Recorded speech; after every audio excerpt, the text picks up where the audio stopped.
السلام علیکم ناظرین، میں ہوں آپ کا میزبان محمد اسلان اور آپ دیکھ رہے ہیں بی نیوز۔ آئیے بات کرتے ہیں آج کی تازہ خبر پر۔ آج ہم 3 اہم خبروں کی بات کریں گے۔ جب کسی ملک کا سب سے بڑا فوجی افسر اپنی دفاعی صنعت پر سوال اٹھا دے تو سمجھ جائیں کہ مسئلہ معمولی نہیں۔ بھارت کے chief of defence staff general Anil Chauhan نے ایسا کیا کہا کہ پورے دفاعی اسٹریٹجی میں کھلبلی مچ گئی۔ آخر میک ان انڈیا کا دفاعی خواب کیسے جھول کھانے لگا؟ آج کی اس خبر میں ہم اس کے بارے میں بات کریں گے۔ آج ہم بات کریں گے بھارت کے اندر سامنے آنے والے ایک ایسے دفاعی بحران کی جسے ہندوستانی میڈیا بھی نظر انداز نہیں کر سکا۔ دوسرے نمبر پر ہم بات کریں گے پاکستان کے مشہور مینیکا فیملی ایک بار پھر خبروں کی زینت۔ اس بار وجہ کوئی سیاسی بیان یا پرانی ویڈیوز نہیں بلکہ ایک ایسا واقعہ ہے جس نے پورے ضلع پاک پتن کو ہلا کر رکھ دیا ہے۔ اور آخر میں ہم بات کریں گے جب 2 پڑوسی ملک کے درمیان تناؤ بڑھ جائے اور اچانک ایک عالمی طاقت درمیان میں کود پڑے تو سمجھ لیں معاملہ صرف سرحد کا نہیں، پورے خطے کے امن کا ہے۔ روس نے پاکستان اور افغانستان کے درمیان بڑھتی کشیدگی پر ایسا اعلان کر دیا جس نے ریجنل اسٹریٹجی کو ہلا کر رکھ دیا ہے۔ آخر روس نے ثالثی کی پیشکش کیوں کی اور یہ پیشکش کس بڑے خطرے کی طرف اشارہ کرتی ہے؟ تو چلیے بڑھتے ہیں ان کی تفصیلات کی طرف۔ جب کسی ملک کا سب سے بڑا فوجی افسر اپنی دفاعی صنعت پر سوال اٹھا دے تو سمجھ جائیں کہ مسئلہ معمولی نہیں۔ بھارت کے chief of defence staff general Anil Chauhan نے ایسا کیا کہا کہ پورے دفاعی اسٹریٹجی میں کھلبلی مچ گئی۔ آخر میک ان انڈیا کا دفاعی خواب کیسے جھول کھانے لگا؟ آج کی اس خبر میں ہم اس کے بارے میں بات کریں گے۔ آج ہم بات کریں گے بھارت کے اندر سامنے آنے والے ایک ایسے دفاعی بحران کی جسے ہندوستانی میڈیا بھی نظر انداز نہیں کر سکا۔ بھارتی جریدے دی پرنٹ کے مطابق chief of defence staff Anil Chauhan کا تازہ ترین بیان بھارتی دفاعی پالیسیوں اور میک ان انڈیا پروگرام پر ایک بڑا سوالی نشان بن گیا ہے۔ بات کچھ یوں ہے کہ بھارتی فوج نے کئی بار شکایات کی کہ انہیں جدید اسلحہ اور آلات وقت پر نہیں ملتے۔ یہی معاملہ اس وقت سنگین ہو گیا ہے جب بھارت کے سب سے سینئر فوجی افسر CDS جنرل انیل چوہان نے کھلے عام دفاعی کمپنیوں پر عدم اعتماد کا اظہار کیا۔ بھارتی جریدے دی پرنٹ کے مطابق جنرل انیل چوہان نے کہا کہ ہم آپ کی منافع کمانے کی کوشش پر اعتراض نہیں کرتے مگر دفاعی صنعت سے کم از کم قومیت اور حب وطنی کی توقع ضرور رکھتے ہیں۔ انہوں نے مزید کہا کہ دفاعی اصلاحات یک طرفہ نہیں، صنعت کو اپنی اصل صلاحیت کے بارے میں سچ بولنا ہوگا۔ CDS نے مزید شکایات کی کہ دفاعی کمپنیاں معاہدے کر کے وقت پر ڈیلیور نہیں کرتی۔ ان کے الفاظ تھے، یہ ہمارے صنعتی قابلیت کا نقصان ہے، قومی سلامتی کے معاملے میں بہانہ نہیں چلتے۔ جنرل چوہان نے ایک اور اہم نقطہ اٹھاتے ہوئے کہا کہ کئی کمپنیاں دعوے کرتی ہیں کہ ان کے ہتھیار 70% مقامی ٹیکنالوجی سے بنے ہیں، لیکن حقیقت اس کے برعکس ہے کیونکہ اکثر اہم پرزے بیرون ملک سے حاصل کیے جاتے ہیں۔ بھارت میں میک ان انڈیا دفاعی پالیسی کو سالوں سے بڑھا چڑھا کر پیش کیا جاتا رہا، لیکن فوج کی شکایات اور CDS کی کھلی ناراضگی نے اس ماڈل میں موجود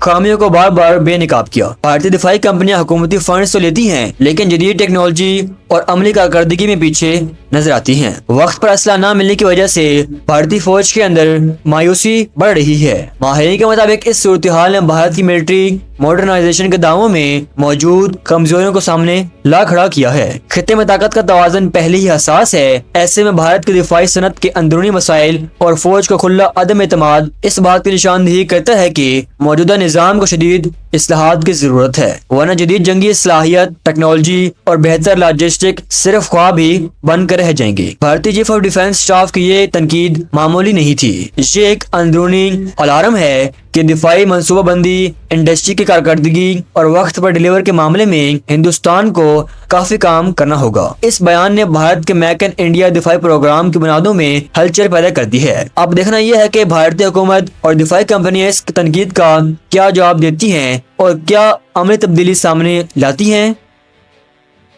پاکستان کے مشہور مینیکا فیملی ایک بار پھر خبروں کی زینت۔ اس بار وجہ کوئی سیاسی بیان یا پرانی ویڈیوز نہیں بلکہ ایک ایسا واقعہ ہے جس نے پورے ضلع پاک پتن کو ہلا کر رکھ دیا ہے۔ سینئر سول جج نے موسیٰ منیکا کے وارنٹ گرفتاری جاری کر دیے ہیں اور اس کی وجہ ہے ایک 18 سال ملزم پر سیدھا فائر کرنا۔ کیس کیا ہے، فائرنگ کیوں ہوئی، گواہوں نے کیا دیکھا، اور موسیٰ صرف ایک کیس میں ہی نہیں بلکہ ایک اور 113 ملین روپے کے کرپشن کیس میں بھی مرکزی ملزم کیوں ہے۔ آج ہم اس کے پیچھے موجود پوری کہانی تفصیل سے آپ کے سامنے رکھیں گے۔ موسیٰ منیکا سابق first lady Bushra be be کے بیٹے خواجہ فرید الدین منیکا کے صاحبزادے اور پاکستان کی ایک انتہائی طاقتور سیاسی فیملی کا حصہ ہیں، لیکن پچھلے کچھ چند سالوں سے یہ فیملی مختلف مقدمات اور اسکینڈلز کی زد میں رہی ہے، اور اب ہفتے کے روز سینئر سول جج مسعود احمد فریدی نے موسیٰ کو عدالت میں بار بار غیر حاضری پر وارنٹ گرفتاری جاری کر دیے۔ یہ واقعہ 17 جولائی 2025 کو ضلع پاک پتن کے قریب پیر گنی میں پیش آیا، جہاں موسیٰ منیکا اپنے گھر میں موجود تھا جب اس کا 18 سالہ ملازم اپنے معمول کے کام میں مصروف تھا۔ گواہوں کے مطابق علی نے موسیٰ کے کمرے سے بیڈ شیٹ اتاری، صرف اتنا سا کام، لیکن موسیٰ کا غصہ آسمان پر جا پہنچا۔ پولیس رپورٹ کے مطابق موسیٰ نے شدید غصے میں آ کر 30 بور پستول اٹھایا اور سیدھا علی کے گھٹنے پر فائر کر دیا۔ گولی سیدھی ٹانگ کی ہڈی کے آر پار نکل گئی۔ گھر میں موجود باقی ملازمین نے جب زخمی علی کی مدد کی کوشش کی تو موسیٰ نے سب کو دھمکایا کہ کوئی آگے نہیں بڑھے گا، اگر کوئی آگے بڑھا تو اس کا انجام بھی ایسا ہی ہوگا۔ گھر کے اندر ایک خوفناک خاموشی چھا گئی اور پھر کسی نے پولیس کو کال کر دی۔ کال ملتے ہی district police officer Javed Iqbal Chadhar اور تھانہ صدر کی ٹیم موقع پر پہنچ گئی۔ گھر پہنچ کر ڈی پی او نے موسیٰ منیکا سے نہ صرف تفتیش کی بلکہ اسے موقع سے گرفتار کر لیا۔ پولیس نے واقعے سے استعمال کیا گیا اسلحہ بھی برآمد کیا۔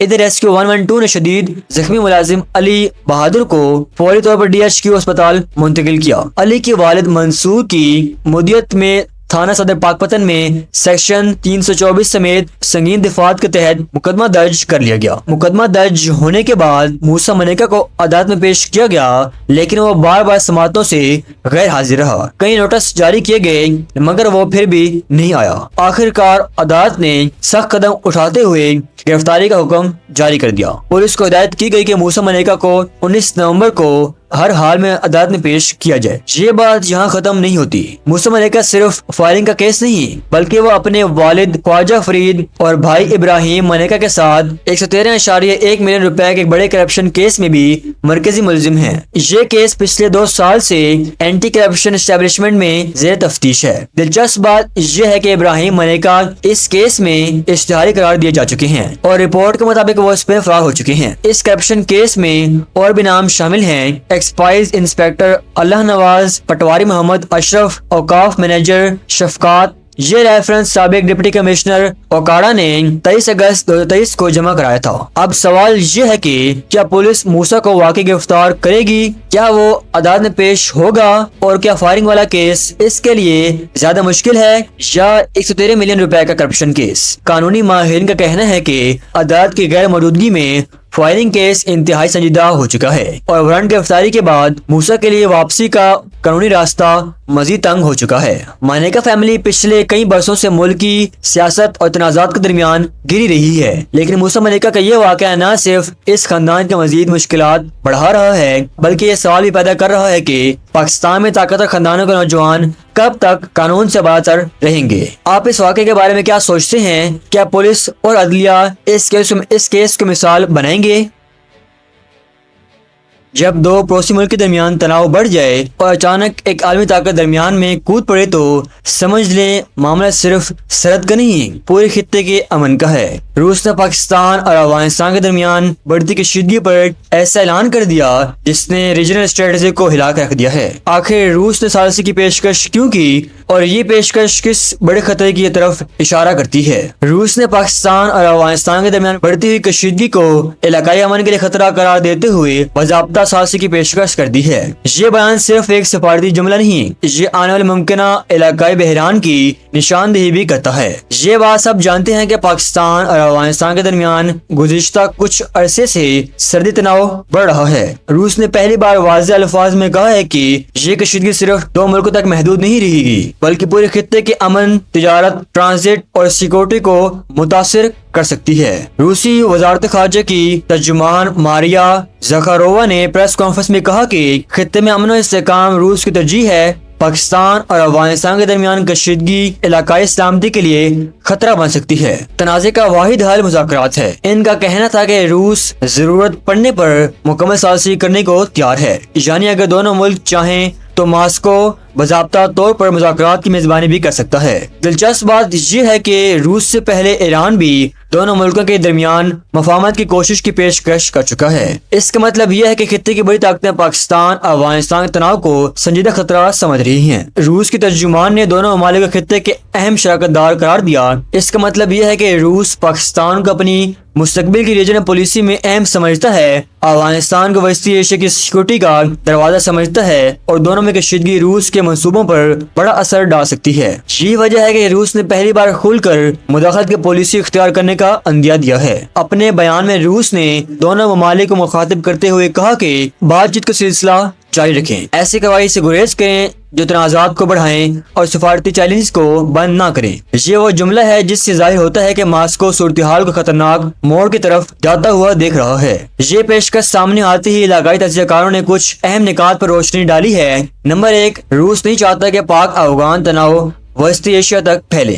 روس کی سب سے بڑی اسٹریٹجک لائنیں وسطی ایشیا سے گزرتی ہیں۔ نمبر 2، افغانستان میں کسی بھی قسم کی عدم استحکام روس کی سیکورٹی کے لیے بڑا چیلنج ہے۔ روس پہلے داعش، خراسان اور منشیات کی سمگلنگ کو سنگین خطرہ سمجھتا ہے۔ نمبر 3، ماسکو کا پاکستان کے ساتھ تعلقات بہتر بنانا ایک اسٹریٹجک ضرورت ہے، چاہے گیس پائپ لائن ہو، دفاعی تعاون یا تجارت۔ پاکستان روس کے ریجنل منصوبوں کا لازمی حصہ بنتا جا رہا ہے۔ نمبر 4، عالمی سطح پر امریکہ کی موجودگی کم ہونے کے بعد روس کو خلا پر کرنے کا موقع ملا، اور ثالثی کی پیشکش اس بات کا ثبوت ہے کہ روس خطے میں ایک بڑا سیاسی کردار حاصل کرنا چاہتا ہے۔ ماضی میں روس نے شام، آذربائیجان اور آرمینیا وسطی ایشیا جیسے تنازعات میں اہم کردار ادا کیا ہے۔ اگر پاکستان اور افغانستان اس تجویز کو قبول کرتے ہیں تو یہ کسی بڑے سفارتی بریک تھرو کی شروعات بھی ہو سکتی ہے۔ روس کا یہ بیان معمولی نہیں، یہ واضح اشارہ ہے کہ پاکستان افغانستان کشیدگی اب صرف دو ممالک کا مسئلہ نہیں رہی،